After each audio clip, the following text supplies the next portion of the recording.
Hi. Today we are going to discuss a very important topic from class 12 electrochemistry, and the topic is molar conductivity.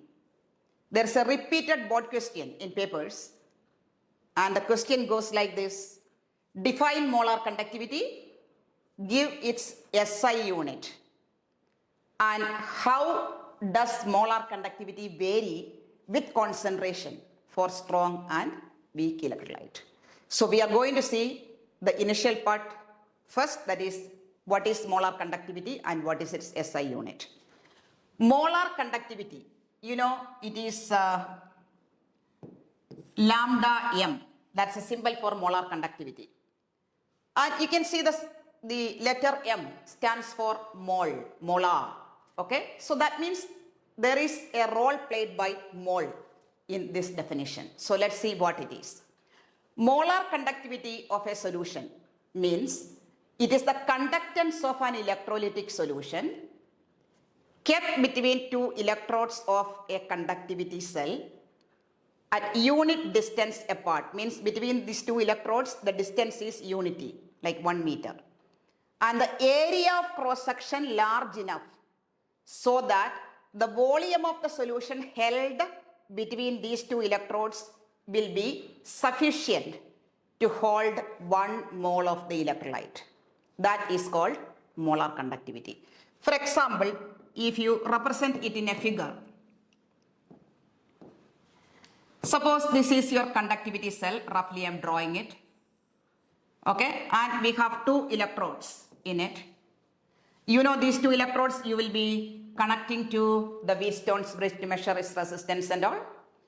And what we take as the distance between these 2 electrodes is unity.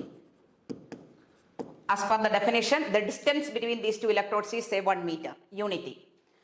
And the area of cross section of these 2 electrodes will be large enough so that the volume of the solution held between these 2 electrodes, that is, this volume of solution held between these 2 electrodes would contain 1 mole of the electrolyte. So that means the area of cross section is not unity. It will be large enough so that distance is 1 meter, but area should be large enough so that the volume of the solution held between these 2 electrodes will be having 1 mole of the electrolyte. That is called molar conductivity. Hope that is clear. Now coming to the SI unit of molar conductivity. It is Siemens meter square mole inverse. SI unit of distance is meter, right? So it is Siemens meter square mole inverse. There is another commonly used unit what we use in numericals and all, that is Siemens centimeter square mole inverse, but this is not the SI unit, this is the SI unit. Clear? That is about definition of molar conductivity and its SI unit. I hope it is very clear. Now let's go to the variation of molar conductivity with concentration for strong and weak electrolytes. You have such a graph in your textbook. We take molar conductivity on the y-axis and square root of concentration, that is e raised to half or root c, on the x-axis. If it is a strong electrolyte, you will be getting a straight line like this. For example, KCl, it is a strong electrolyte.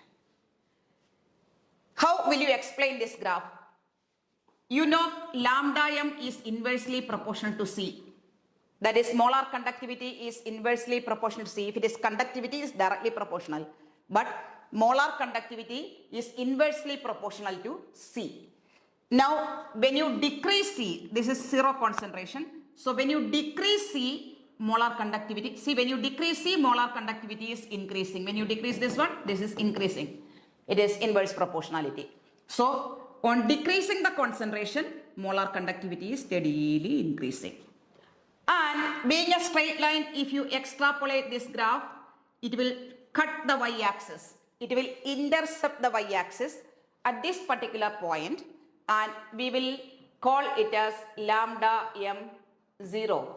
That is lambda m at 0 concentration or at infinite dilution. It is also known as limiting molar conductivity. So it is very easy to get limiting molar conductivity of a strong electrolyte using graph. Graphically, we can get it. But if you take a weak electrolyte like acetic acid, then I'll be getting a graph somewhat like this. So this is CS3COOH, which represents a weak electrolyte. Here also, if you observe the graph properly, you can understand when you decrease the concentration, molar conductivity is increasing. But it is not a steady increase like this. It is increasing very less in the beginning, but when you decrease the concentration further and further, it is increasing more and more. Like, compared to what it was showing before, this is more and more. And when it comes to a very low concentration, very close to infinite dilution or 0 concentration, there is a quick increase, a steep increase happening in the case of weak electrolyte. What will be the difference? Okay, what is the reason causing this difference? Okay, let's see. In the case of KCl strong electrolyte, it is increasing when concentration is decreasing. And even for weak electrolyte, lambda m is increasing when concentration is decreasing. So both are increasing with decrease in concentration, but that increase is not similar. In strong electrolyte, it is different type of increase compared to weak electrolyte. What is the difference? You have to understand it very well. Strong electrolytes, they ionize completely at all concentrations. That is, whether it is higher concentration or lower concentration, the number of ions produced by strong electrolyte will be the same. Okay? There won't be any difference. Then what is changing on dilution? When you decrease the concentration by adding more and more solvent, the solvent molecules will get in between the ions, weaken the interionic interactions, and the ions will become more free to move. That means their mobility or freedom of movement increases. That is why there is an increase happening in molar conductivity. Not due to increase in the number of ions, just due to increase in the mobility of the ions, freedom of movement of the ions. But when you come to weak electrolyte, its behavior is very different. Weak electrolytes, they ionize only little in concentrated solution. Ionize little means they will produce only very less number of ions when solution is concentrated. But when you decrease the concentration by adding more and more solvent, or when you increase the dilution, on dilution, it will ionize more and more. So, as concentration is decreasing, ionization of weak electrolyte also increases. That means number of ions produced will be more and more when you decrease the concentration further and further.